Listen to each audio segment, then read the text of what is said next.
আমি কি শুধু মানুষের বিয়ে খেয়েই যাব? আমার রাজকুমার কোথায় কোথায়? এখানে। হাই, আমি সাফাই।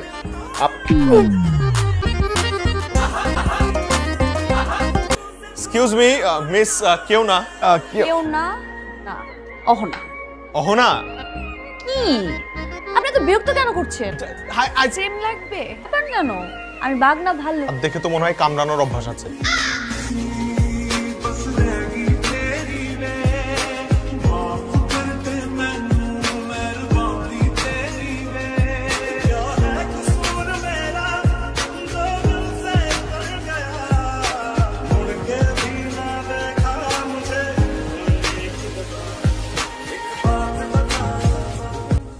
কামিং।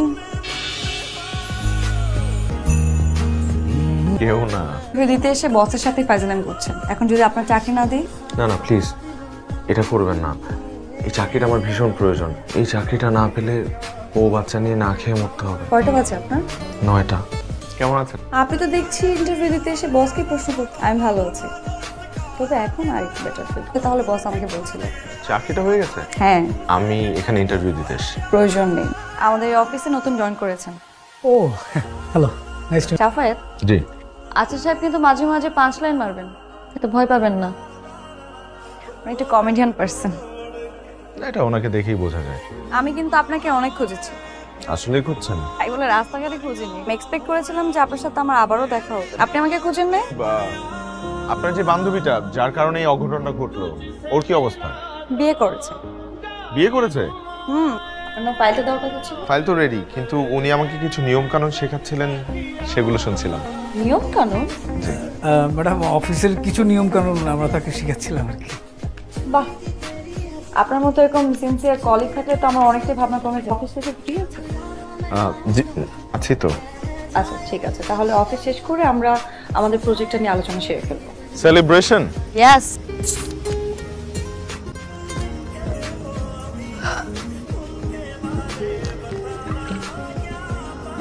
তুমি ইচ্ছা you want to be Miss World. আমি জানি আমি কেমন। আমি কারোর স্বীকৃতির ধার ধারি না।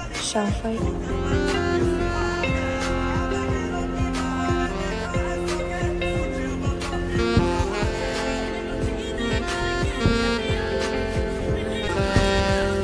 আচ্ছা সাহেব। জি ম্যাডাম। আপনার সাথে কি সাফাইতের কোনো কথা হয়েছে? ম্যাডাম, ওই যে ওই দিন যে আপনারা একসাথে বের হয়েছেন না, এরপরের থেকে তো সে আর অফিসে আসে না। আমি কয়েকবার ফোনে ট্রাই করলাম, বাট ফোন তো বন্ধ।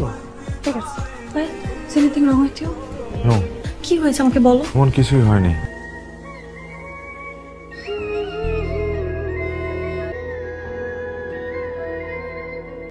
আপনার বিয়ে? তাহলে ম্যাডাম? বলবো না, ভালো করে বলার মতো মুডে আমি নাই। সকালে মেইল আসছে, আমার স্কলারশিপটা হয়ে গেছে। যাওয়া আসার খরচ, বাদ বাকি যাবতীয় সব খরচে টাকা দিতে পারবে না। তুই টাকা কোথা থেকে পাবি? ফালতু কথা বলিস না, মন মেজাজ খারাপ আছে, যা এখান থেকে। তোমার শরীর এখন কেমন? আগের থেকে অনেক ভালো। তুই কেমন আছিস? আমি আছি ভালো। তিস্তার কি হলো? কিছু না বলে চলে গেল যে? কোথাও যায়নি, এখানেই বসে আছি। ওরা তোর উপরই রাগ করেছে। আগের মতো তোর সাথে যোগাযোগ হয় না তো, সেই জন্য। ওষুধ খাচ্ছ তো ঠিক মতো? ওরে বাবা, তিস্তা থাকতে অনিয়ম করার কোনো সুযোগ আছে নাকি? তিস্তা কোথায়? ওকে একটু ফোনটা দাও। দিচ্ছি।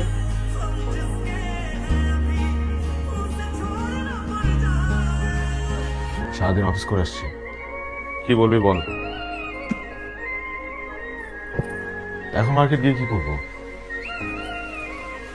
তুই কিন্তু আমার বিরক্ত করতেছিস।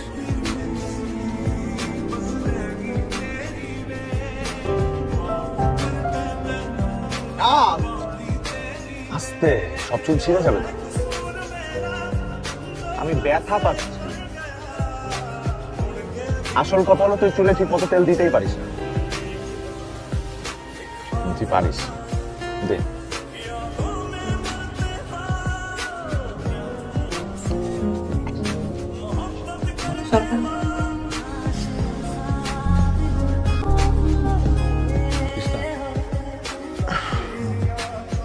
আমার কিছু গুরুত্বপূর্ণ কথা বলতে চাই। আমার মনে হয় তোর আমাকে বিয়ে করাটা ঠিক হবে না।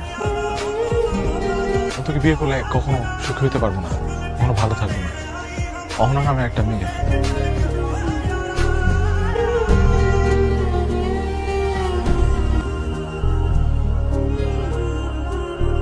Thank you. আপনি কখন ম্যাডামের কাছে আসছিলেন? উনি তো এখান থেকে চলে গেছে। কোথায় গেছে? কোথায় গেছে এটা আমাকে বলে জানি, তবে উনি এখান থেকে বাসা ছাড়িয়ে গেছে।